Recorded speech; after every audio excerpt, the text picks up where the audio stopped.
Hi, my name is Brian Lee. I'm a hobbyist woodworker in Richmond, Virginia, and I wanted to share with you my technique on sharpening fishtail chisels. Now, this has traditionally been done freehand for the very simple reason they typically don't fit into a standard honing guide. The problem with freehand sharpening is that you have this small reference surface in order to hold and maintain a constant angle while sharpening. And so you're usually left with a surface that's full of facets and bevels, and it doesn't look very neat. On top of that, you have very little metal to begin with, and so it's not long before you've essentially ground away all usable parts of the chisel, as opposed to a bevel edge chisel where you could use it until it's basically a nub. I was watching a David Charlesworth video and he ran into a similar problem sharpening his marking knife. He could sharpen it by hand fine in the sense that it would work great. The only problem was he was dissatisfied with the finish that he was getting. The facets and bevels were everywhere. His solution was a fixture that would allow him to hold the blade in place, and that whole assembly would then go into a sharpening guide. This would allow him to maintain and hold a constant angle during the process of sharpening that would leave him with a surface that we're also after.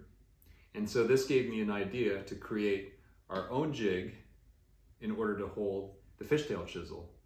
So why don't we come in for a closer look and I'll show you how it works. This is the fixture that I came up with. It's made out of oak, and you can see it's reacted to some of the metal.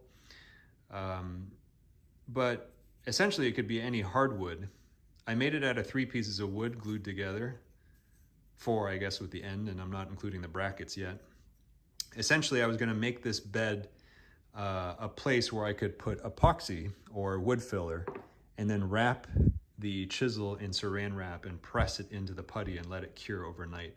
The only problem with doing it that way is it would definitely create a custom mold for this, but then I would have to worry about it being skewed. So instead I came up with these wood support brackets that matches the contour of the chisel at that specific location. So what I was able to do is get the fit quite nice, to the point that I didn't actually need a support beam across, and the tolerances are good enough that this doesn't come out. On top of that, when you actually load it into the sharpening guide, your hand tendency is to hold the whole assembly like this in the process of sharpening. So as it turns out, I didn't need the support bar on the back. But with that, you should be able to achieve a nice uniform scratch pattern for your primary bevel, and then, you know, bump it up 2-3 degrees to get your secondary bevel.